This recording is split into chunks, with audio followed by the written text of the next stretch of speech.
Би 21 жил банк санхүүгийн салбарт ажиллаж байгаа юм. Банкир хүн сүүлийн 5-6 жил ингээд энэ гүйцэтгэх холбоотой явж байгаа. Энд хүүхээ та бүхэнтэй хуваалцаж. Эхнэр битээр 18 настайдаа санхүүгийн засгийн дээд сургуульд оюутан болж ирээд танилцаад өнөөдөр бид хоёр 43 настай 25 жил гэр бүл бүтээгээд явж байгаа. Энэ 25 жилийн хугацаанд юу болж өнгөрвөө. Тэгэхээр одоо ингээд эзэмшсэн санхүүгийн мэдлэг боловсруулалтынхаа ачаар битээр Монголынхаа топ байгууллагуудад ажил карьер хийгээд өндөр албан тушаалд эрхлээд маш сайн ажиллаа явж байгаа. Нэг өнцгөөс нь харахад яг л нийтийн жишгийн дагуу. Нөгөө өнцгөөс нь харахаар энэ 20 жилийн хугацаанд нэлээд олон асуудлуудын эзэн болцсон байсан. Асуудал байгаа юу гэж ярьсан шүү дээ. Байна. Маш их олон асуудал байна. Юу байсан бэ гэж. Бид энэ 20 жилийн хугацаанд муу зуршлуудынхаа боол нь болцсон байсан. Муу зуршлуудынхаа боол. Жишээлбэл дэлгэж хэртэд унддаггүй. Орой ундахгүй байгаа юм чинь өглөө эрт босохгүй. Ажлын цагийг тулгаж босно. Ажлын цагийг тулгаж боссон хүн өглөөний цайгаа уудаггүй. Тэгэл хам хум гараад ажил руугаа явна тийм ээ. Тэгээ яадаг лээ. Замдаа төвжирнэ. Хараа хэлнэ, уурлан, стресст ингээ ажил дээр очин тийм ээ. За шоудах санал хизээд бэлэн. Найзууд хин нэгэн гарах өгд гарыг хизээж байсан хамаагүй гарахад бэлэн. Тамхи татдаг, ажлаа алкогол хэрэглэх шалтгаан болгодог. Энэ бол одоо миний нэг муу зуршил байсан. Би ийм ажил хийж байгаа юм чинь, би ийм банкны захирал хийж байгаа юм чинь, би уух ёстой, ийм чухал бизнесийн уулзалт болж ийн, ийм чухал ажил болж ийн гэдэг тэрийг уух шалтгаан болгодог. Яг үнэндээ донтцсон байгаа байхгүй юу? Тэгээд наанаа би чухал ажил хийж байгаа учраас уух ёстой гэж ярьж байгаа. Баасан гариг баяруудыг тогтмол тэмдэглэдэг. Яг тэмдэглэн л дээ. Гэхдээ ууж тэмдэглэдэг. Ууж тэмдэглэдэг. Энэ бол миний одоо зүгээр ердийн амьдралын юм аа. За ингээд баасан гарагт бям гарагт шалтна. Тийм ээ. Тэгээд эхнэр нөхрийн хойр бид хоёр бие биендээ хангалттай чанартай цаг зав гаргадаггүй. Нэг ийм байдал. Ном уншихгүй, материалыг зөв суулуулдаг. Яагаад материалыг зөв суулуулж байгаа хэрэг зэрэг надад ямар байгаа нь чухал биш, бусад хүнд таалагдах гэж. Өөрт биш, бусад хүнд таалагдах гэж. Энэний үр дагавар нь юу болдог вэ гэхээр зэрэг энэ ийм амьдралтай хүн мөнгө хоригдлуулж чадахгүй шүү дээ. Илүү гаргаж чадахгүй. Мөнгө хүрэхгүй болонгод яадаг вүлээ? Өндөргүүтэй зээл ав. Ингээд өндөргүүтэй өр зээлийн дарамтанд орсон санхүүгийн дархлаагүй нэгэн болоо хувирсан байсан. Иннээсээ болоод стресс, дараагийн нөгөө муу баяруудыг ууж тэмдэглэдэг байдал ингээд давтагдаа яа. Үр дүнд нь 25 кг илүү жинтэй болсон. Одоо би харагдаж байгаагаас 25 кг илүү жинтэй явжсэн. 25-ын гурилын уутыг ингээд үрээд 20 жил явсан гэсэн үг. Одоо байгаа дээр нэмээд.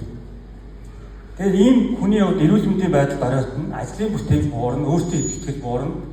Гэсэн зургаар харуулдаг юм байна л да.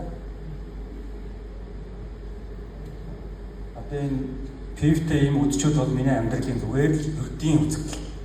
Пивтэй үдчүүд бэлэн гоймон хурч чадсан цамцны товч янзлуулах готлохын үдээс энэ бол зүгээр миний асуудал болцсон байна. Энэ үед бид 37 38 төгсчихсэн эхнэр маань надад нэг статистик тоо харуулсан. Миний хараа чи энийг хардаа 40 насны босгод авсан Монгол эр хүний ердөө тал нь 60 насны босгыг давдсан байх штэ. Энэ статистик тоо Монгол улсын хүн амын статистик тоо энийг хэлж байна. Тэгээд 60-ыг давсан тал нь 66 дээр ерөнхийдөө яваад өгдөг. Тэгээд чи өөртөө яг энэ статистикийг давтчихъя. Тэгэхээр энэ статистик хэрэг үнэн бол ойрын 20 жил дотор чи өдөр энэ амьдралын хэв маяг өөрчлөлтөл уусаа байхгүй байна. Хойлоо яах вэ? Өөрчлөлт хийх үү яах вэ? Бид нар ийм зүйлийг ярьж гисэн. Тэгээд намайг 20 настайгаас 40 настай болсон энэ 2000 оноос 2020 оны энэ 20 жилийн хугацаанд Монголд юу болж вэ гэдээ аваад үзэхээр Монгол хүмүүсийн өвдөд байгаа нийт өвчнийхэн 72% нь урьдчилан сэргийлэх боломжтой. Халдвар бус өвчин урьдчилан сэргийлэх боломжтой. гэдгийг Дэлхийн эрүүл мэндийн байгууллагаас судалж одоо гаргаж ирсэн. Хэрэв эрүүл зан үйл аль төр хэв маягийг сонгочих юм бол энэ өвчнөөс бид нар 90% магадaltaгаар гитлэх боломжтой. Эрүүл зан үйл гэдэг нь юу гэсэн гэхээр 15 онд гарсан тодорхойлт юм байлээ. Анхав хүнд өвчин тусах эрсдлээс урьдчилан сэргийлж өвчний улмаас залуугаараа нас барахгүй байхыг эрүүл амьдрал гэж гинэ гэж.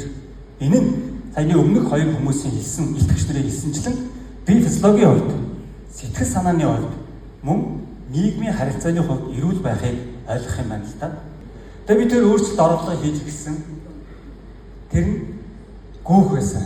Гүүхээр нь сайн уу муу юу гэдгийг би бол бүр 14 15 онд Европ сурж байхдаа олж мэдсэн. Гэхдээ хэрэгжүүлж чадахгүй. Мэдэх нэг өөр, хэрэгжүүлэх нэг өөр шүү дээ тийм ээ. Тэгээ би энэ 13 онд тэр хамгийн наадлын дээлтэй зураг байна. 15 онд Европт гүйж үзсэн анх марафонд. Тэгээ 16 онд Монголд ирчээд ингээд гүүх оролцоо хийгээд байна. Жилдээ нэг удаа Улаанбаатар марафонд гүйдэг. Жилд нэг л удаа гүйдэг. Тэгээ би биенээс нь ч гэсэн харагдаж байгаа бох тийм. Энэ 20 оноос би уучраа олж гисэн. Ингэж амьдралын хэм маяг болох юм байна шүү дээ. 20 оноос хойш одоо ингээд 6 дахь жилдээ тогтмол гүйлтээр хичээлж байгаа. Тогтмол. Яг миний одоо бие дээр гарч байгаа өөрчлөлтүүд та бүхэнд шууд харагдаж байгаа бох тийм ээ.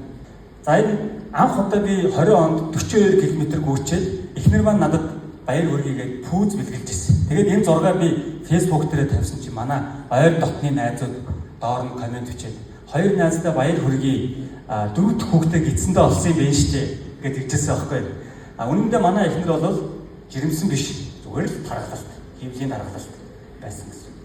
Тэгээд би ганцаараа гүгээд байгаагүй эхнэр маань яг удалгүй гүйлтээр надад зугарсан. Одоо ингээд битүү тогтмол гүйдэг болсон. За ингээд би тэр хамтдаа ингээд гадаа дотоодын зөндөө олон тэмцээн оролдоонд ороод альбом хүрэл медалуудыг төвдөг ийм гүйчнэр болсон. Хажуугаар нь санхүүгийн ажиллаа хийж байгаа, амьдарч байгаа. Тийм ээ. За энэ амьдралын хэм маягийг өөрчлөхөд саяны докторийн хэлсэн, сэтгэл зүйчийн хэлсэн энэ муу зуршлаа сайн ангижрах, сайн дадлыг хөвшүүлэх ийм оролдлогод хийсэн юм аа. Тэгээд гүйдэг могийн номыг уншаад дэрэнгүй байгаа. За та бүхэндээ маш их баярлалаа.